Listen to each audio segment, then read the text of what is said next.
Well, thank you, Gerald. And I'd also like to thank Richard for all the support he's provided to the China seminar. I actually had a wonderful FaceTime chat with the founder, Dan Kwok, yesterday. And for all of you who are his friends and mentees and students, he's in as sharp as ever. And it was really quite a wonderful experience to see him doing so well. And I actually hope to see him in person next week. In fact, the genesis of this talk goes back to a breakfast I had with Professor Kwok in 2018. Xi Jinping had just abolished term limits, opening the way for him to stay in power indefinitely. And as always, Professor Kwok rejected the obvious narrative about Xi's supreme power. And we discussed the reason behind Deng Xiaoping's efforts to create a highly orchestrated succession system, the one that Xi Jinping has cast aside.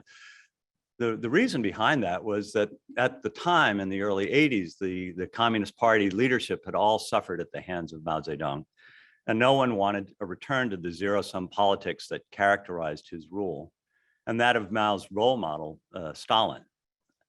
So today, some 40 years later, after Deng had seemingly moved China away from political extremism of Mao, Xi has returned Chinese politics to an era in which there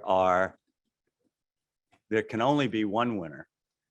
And as Danny said that yesterday, actually, and in 2018, and that's on the title slide here, if you ride a tiger, it's hard to get off. Getting into power is easier than getting out of power. Last month, over 300 members of the Chinese Communist Party ratified a resolution on major achievements and historical experience of the Communist Party's 100 years of endeavors. This is only the third such resolution since the Communist Party's founding 100 years ago, and it was meant to place Xi on the same plane as Deng Xiaoping and Mao Zedong, and many would argue above Deng. And the resolution, which went on at quite some length, the main purpose, as the Chinese press has said, was to establish Comrade Xi Jinping's position as the core of the Central Committee, as well as the whole party. And it's of decisive influence in advancing towards the great rejuvenation of the Chinese nation.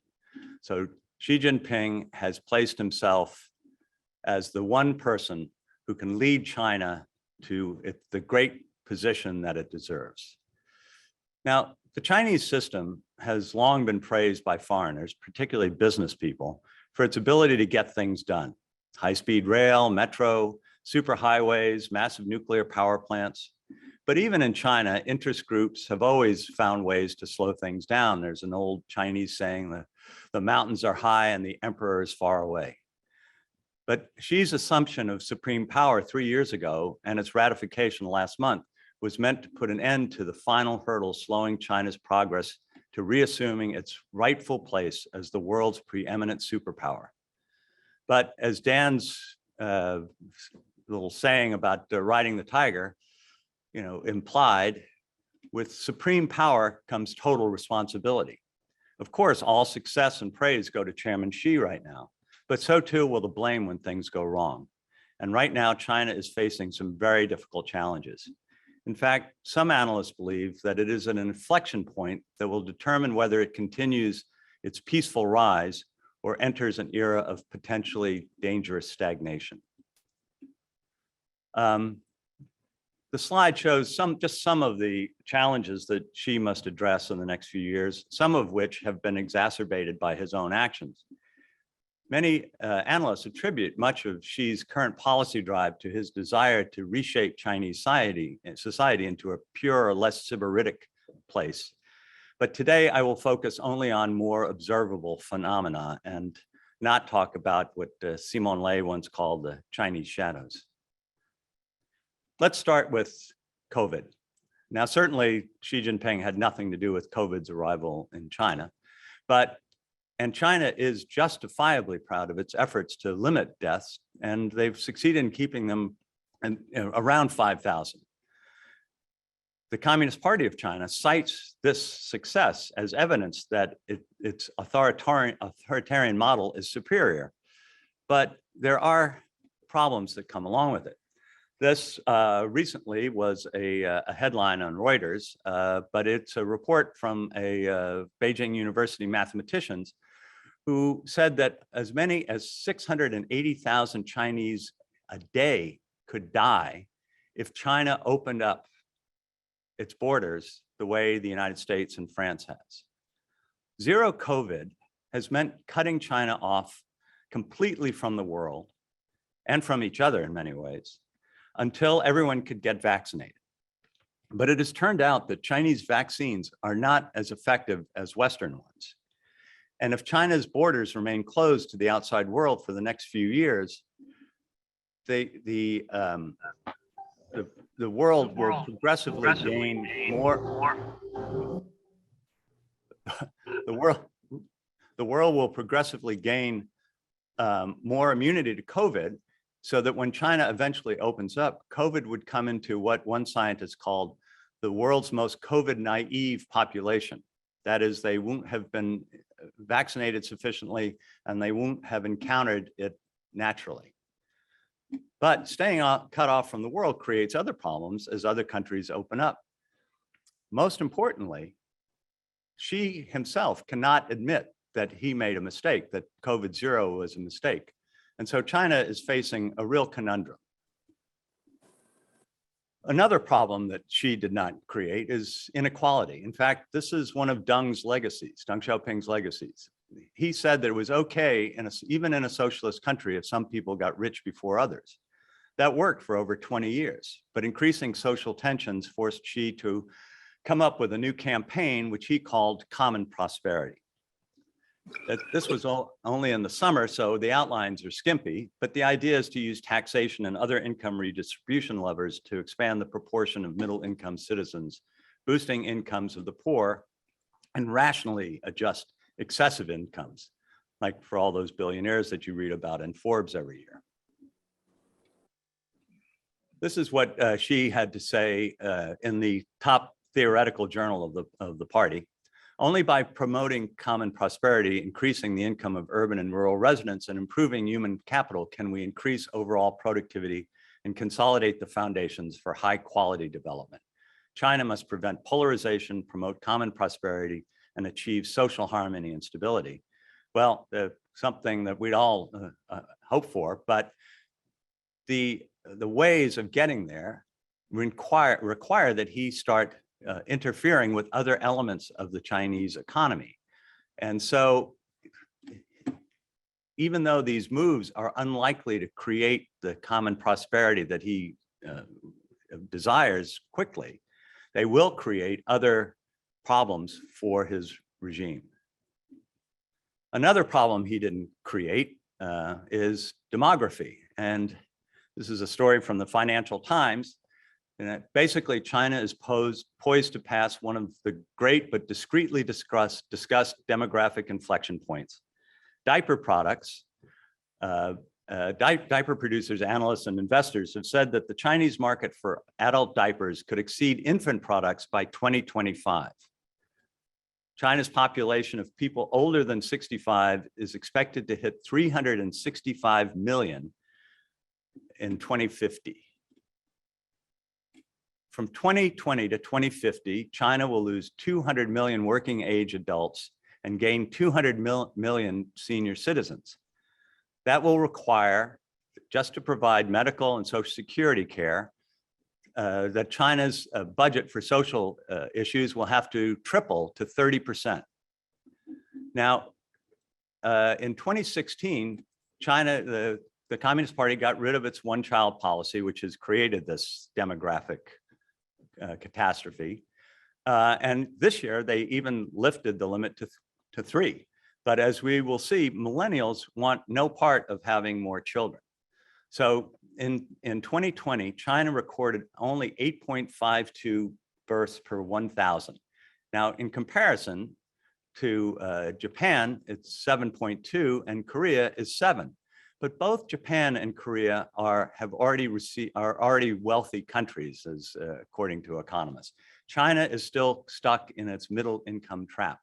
And the goal was always to get to the rich country status before you hit this demographic catastrophe. One of the results of these two problems, demography and inequality, is an increasingly disaffected youth. In April, one young man put on the social media site Baidu a post saying, "Lying flat is justice." The author stated that the stresses of modern Chinese life are an unnecessary result of the mindset of the previous generation. That is, it's better just to lie flat, not work too hard, have a good time. This is not a recipe for success for the economy. So what's caused this? Well, first of all, the Chinese, because of one-child policy, almost all Chinese millennials and Gen Xers have two parents and 8 grandparents. So they've been spoiled for their whole lives. The work culture, which they call 996, shifts from 9 a.m. to 9 p.m., 6 days a week, were one thing when people thought that they could become millionaires, but that is becoming increasingly possible. And life has become simply too expensive. Housing is unaffordable. If you don't have an apartment, you can't get a wife. And if you do get an apartment and a wife, having children, the costs of education are over thousands of dollars a year as Chinese parents try desperately to get their children into the best schools. So the Communist Party's normal response to anything like this is to shoot the messenger. So there's been a huge crackdown on social media posts. They've even banned sales of lying flat merchandise, which were apparently flying off the shelves. And they've instituted some policies to try to make things better. So for example, over the summer, they basically shut down the $120 billion tutoring industry that has grown up as parents have tried to get their children into better schools. And they've also tried to reduce speculation in real estate to lower prices, but that in turn has led to Evergrande. Now, I'm sure many of you have at least seen the headlines, and today Fitch announced that Evergrande was officially in default. It owes somewhere between $300 and $450 billion in debt.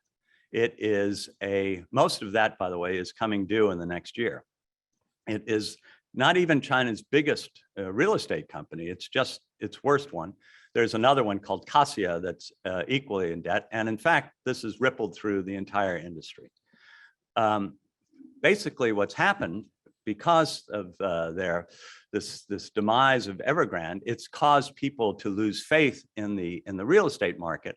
And so it's not just investors who are calling their debts in, it's consumers who are refusing to buy their apartments. In China, one of the ways you buy an apartment is you pay for it in advance. And so there are millions of units that Evergrande has promised that it hasn't been able to complete. So Xi is not responsible for this bubble, but he is responsible for trying to clean it up. And in fact, he made it worse over the summer when the government put out its 3 red lines in real estate, which you can see from here. That all of these lines are perfectly sensible, but according to Standard & Poor's, only 6.3% of rated companies in the real estate market in China can comply with these 3 red lines. So basically now the government is scrambling to try to figure out how it can solve this problem, and there's no easy way out. Xi's dilemma is that he can't afford to burst China's debt bubble. It's been growing for more than 30 years. In fact, as some of you may remember, I wrote an article for Foreign Affairs in 1994 entitled "Bursting China's Bubble." Well, I was wrong. It still hasn't been burst. But as it gets bigger and bigger, it makes it less and less possible for it to be deflated. The other part of it is that 70% of China's household wealth is tied up in real estate. So if all of a sudden apartments are cheaper, that will be a big, big dent in people's personal wealth. And local governments do not survive on taxes in China. They have been getting ahead by selling land, which they own. And this is so there are no land sales going on right now. So there's no government revenue. And this is at a time when there are much greater demand for services. But as I said, real estate is unaffordable. The government cannot be seen to be bailing out every big company. And China is in danger of sinking into what economists call a debt trap.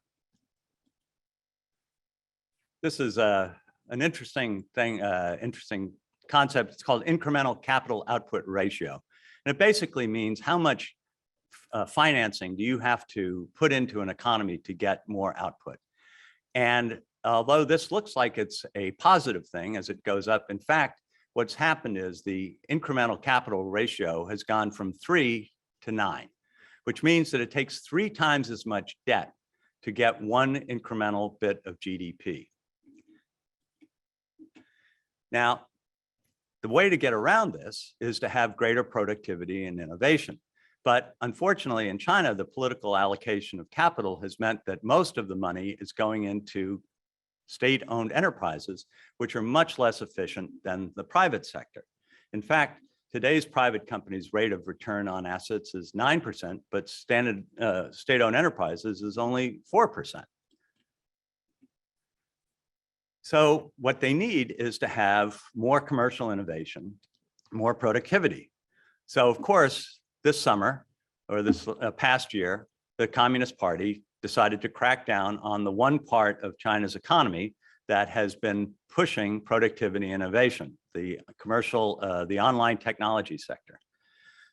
Apparently, and again, this is pure speculation, but the theory is that the party was afraid that this private sector was becoming a parallel source of power within China, something that the Communist Party cannot tolerate.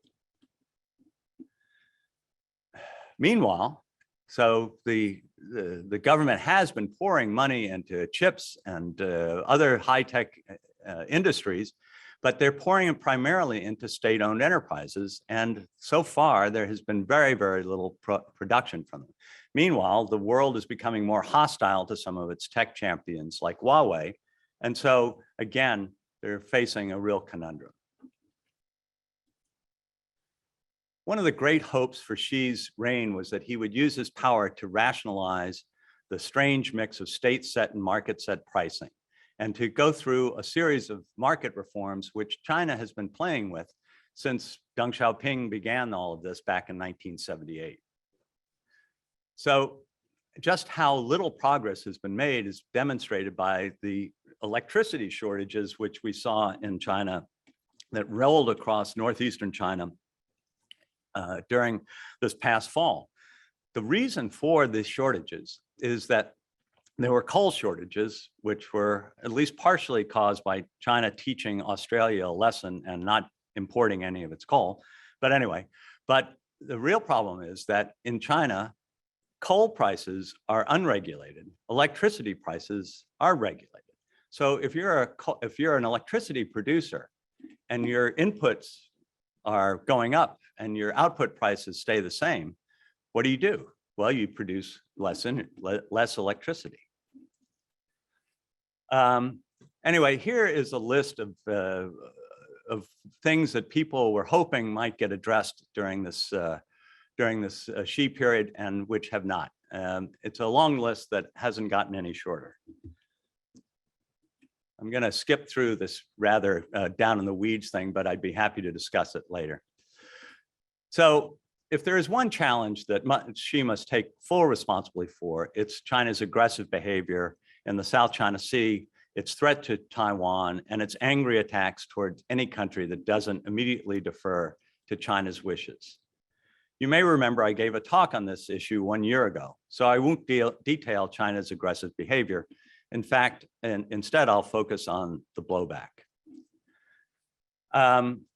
we're running a little short on time, so I'm just going to leave these out here. But overall, what's quite amazing is that in the past year, all of a sudden, countries that were more or less afraid to stand up to China have begun to show more backbone. Now, one of the things that has caused this or helped this, I think, is Biden, who has, unlike Trump, launched multilateral initiatives that give people cover. By the way, the list of countries that will not be sending officials to Beijing for the Olympics because of what's going on in Xinjiang is now up to 5, and there will probably almost certainly be several more, especially European Union countries. And I think for many of you who are interested in what's happening in Taiwan, the outpouring of support for Taiwan from EU countries, especially smaller ones, has just been remarkable in the last year. And China is clearly upset because it has in fact, removed Lithuania from its list of customs countries in order to prevent it from selling anything in China, which is completely against World Trade Organization regulations. This because Lithuania opened a representative office in Taiwan. But again, there's a blowback. China, in fact, today it was announced that Lithuanian products are being allowed in, and the EU is announcing a new strategy which will enable it to counter China's discriminatory behavior when they occur. This cute little cartoon here is a way of demonstrating how power flows from the top to the bottom in China. But what's really going on in China and what's really making it difficult for Xi Jinping, I think, to operate is that he has gathered all information and all power around him. There are now 8 committees of the Central Committee, each of which pretty much report to Xi. Well, he's the chair of all of them. But these have taken over from the government agencies that supposedly they are supervising. So all decision-making comes from them, but also all information comes from him, comes through them. And so they form a core executive that defines strategic and general policy and implementation at all levels. So Xi has effectively created a system in which fewer and fewer leaders and organizations are shaping more of the political process. So the ultimate price, I think, of supreme power is an absence of reliable information. Problems will grow undetected because no one wants to deliver bad news to the emperor. Policies associated with Xi cannot be reversed by him because it will show weakness. So what? Well, this is an article from Foreign Policy that appeared in September. And the authors controversially argue that this so-called Thucydides trap, which says that war comes when an ascending power tries to unseat the previous power. But these people argue is that, in fact, these wars start when an ascending power realizes that its window is shutting, that it is no longer ascending at quite the same level, same rate of speed. And they cite Japan and Germany in the 20th century, Germany at the beginning of the 20th century, Japan in the middle of the 20th century, as examples of this. I didn't buy the Thucydides trap argument, the original one. I'm not sure I buy this one. But I think it's important to remember that if China really isn't, if Xi is having these problems, and if he can't turn China's economy around and get the kind of growth that's been expected in the past, there are all sorts of possibilities for serious problems, both internally and externally. And so this is something that we all need to be aware of, and as we think about our dealings with China going forward. Thank you.